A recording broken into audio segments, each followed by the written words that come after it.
time's the main thing, so probably training about 6 hours a week on the pitch. So that's Tuesday night, Thursday night and a Sunday. We have our strength and conditioning program we have to do as well. So all in all, probably I'm watching game film, all in all probably 10, 12 hours a week.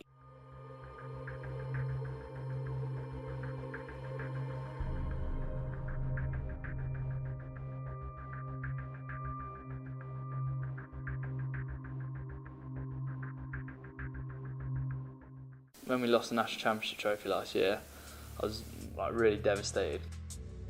Not particularly nice feeling. And we get to the final and lose in like the last minute and a half of the game. Like, it really affected me. I think it's really motivated me this year. Right, pursue, 100%. Team on me, team on 3. 1, 2, 3. This is good, man. This is good. When I win a match, I feel pretty amazing. It's the one thing I go out to go and do. That's the main goal we have when we go and play. So it kind of makes all the training, all the hard work you put in, kind of makes it worthwhile. This year, I'm just absolutely dedicated to going out there and winning. What's our name? What's our name? When do we play? Never. When do we play? Never. Hurricanes, get low.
Nick, slow down.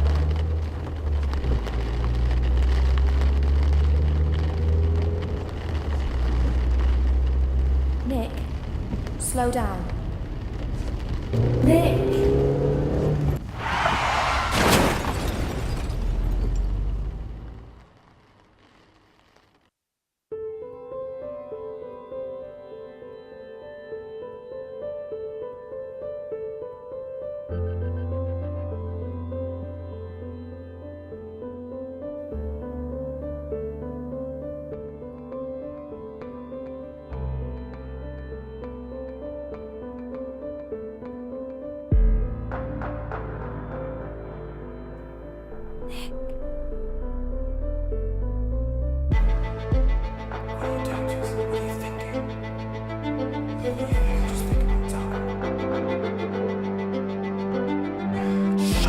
Shut up. Shut up.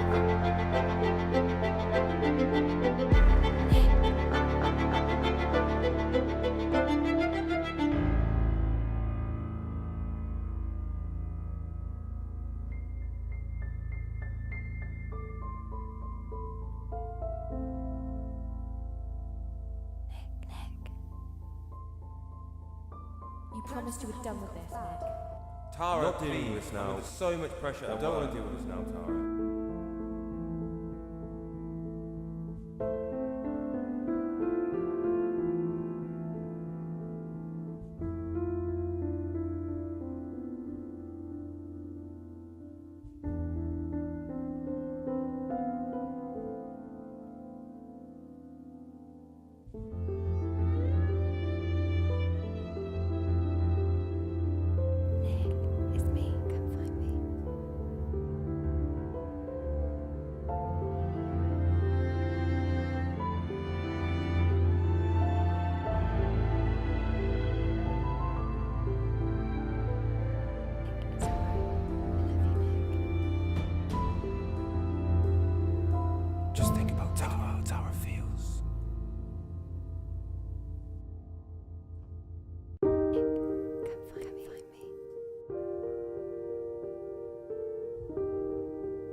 me.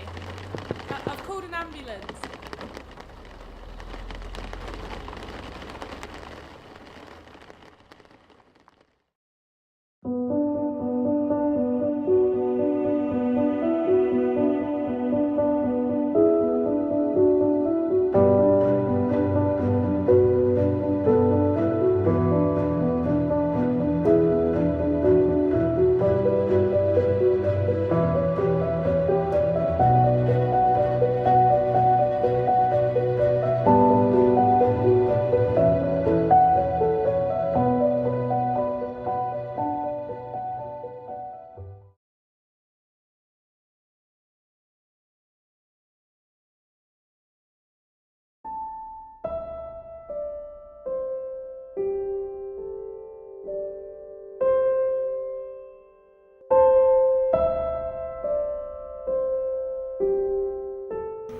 It was 2006 when my mum first got diagnosed with a heart problem, and she was in hospital for quite a few weeks during that time, and I don't really remember much of it. I was quite young and I was in school, and it was just very, very surreal. She actually went into the coma when I was in Reading at the festival. My dad and sister chose not to tell me, but I sort of knew the whole weekend that something didn't feel right, something was wrong. And then when I came back after that weekend on the end of August, on the 1st of September, we had to turn the machines off that were keeping her alive. And it was the most surreal and horrendous thing I could ever explain to anyone. I'd grown up knowing that my mum had a heart problem. We always supported the British Heart Foundation in my house, and I can't even really remember why I even thought to apply for it. I think I'd watched a 2011 marathon or 2012 marathon. Oh, that'd be such an amazing thing to do. And I applied for it just on a whim, and I got an email that came through on my phone saying, "Congratulations, you're in." I was a lot fitter than I had been when I got to uni anyway, from joining my university women's rugby team, which it was a brilliant, probably one of the best decisions I've ever made. Just the friendships and the mentality of being such part of a team. And I had applied for it, completely forgotten about it, and I absolutely had no idea. Like, how do you start? Like 26 and a bit miles. How do you even process that? I think I could run a mile. And so I eventually just started training, just putting one foot in front of the other.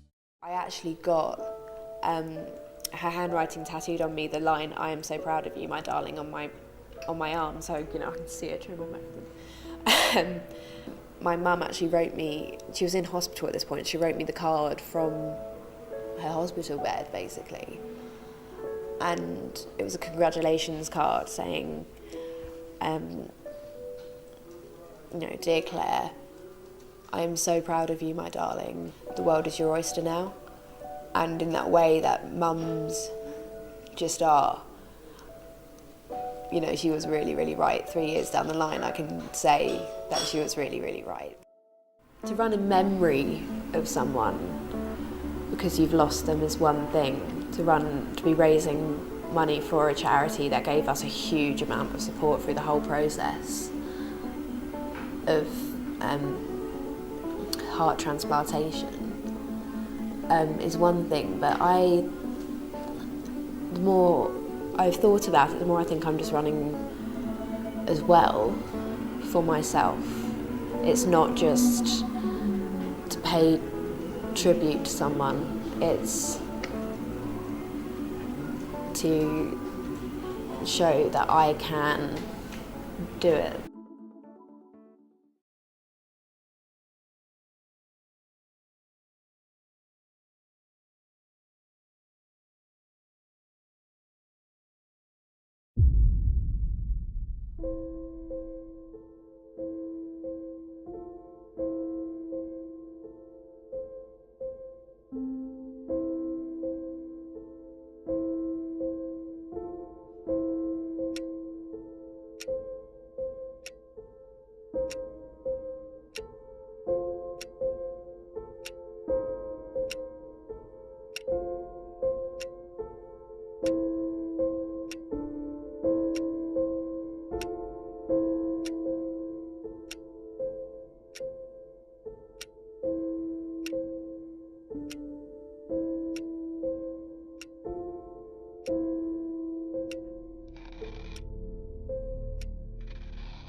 Gobi Ranganathan.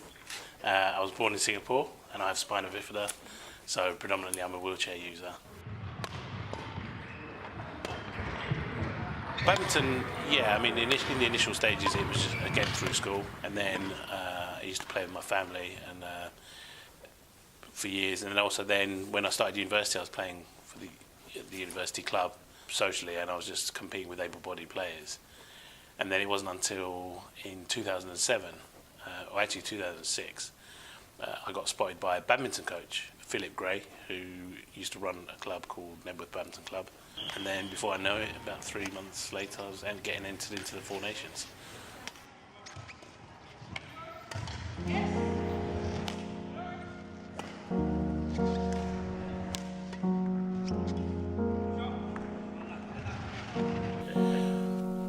Well, throughout my life I've always had issues with continence and mobility, so I've always had numerous corrective surgeries throughout my life to improve things, and they have, although each time I have it is disruptive, and in the past it's affected me physically and mentally, because obviously I'm missing out on fun with my friends and when I'm at school, and also I'm missing out on such things as just social things, just going out to the cinema and stuff like that. So it's always bothered me. The thought of your life facing difficulties is quite difficult, because every day you're like, oh, it's another challenge, and after a while, even though I have the strength to try and overcome this, some days I don't want to feel strong. Some days I just want to stay in bed and I don't want to face up to the issues. At the moment, on top of my disability issues, I'm actually awaiting open heart surgery. It's been diagnosed for me to have a leaky heart valve. Yeah, they're going to go in and replace the valve. So it's going to be a fairly big operation for me. I think fairly routine in some respects, involving their side. Nonetheless, daunting for me, and yeah, I need to have it done. I mean, simply to, remember that disability is an inability. Just to concentrate on the positives and look at all the things that can be achieved. But ultimately, there needs to be a level of aspiration that they need to have. They need to aim for something. And even if it's a severe disability, I mean, we say, the charity I work for, Shine, we tell our members that, actually, sometimes just getting out of bed and getting dressed could be an achievement in itself. If your disability is that severe, achievement and making progress doesn't have to be about winning medals. I'm fortunate that I'm in a position that I'm competing for, medals at, in tournaments, but it doesn't have to be. Sometimes success can just be about getting yourself out of bed in the morning, getting dressed, being independent, and actually just overcoming the issues that you have. I mean, for some people it might be a fear of going out, but if you can get out for the day and integrate with people, well, that's a success.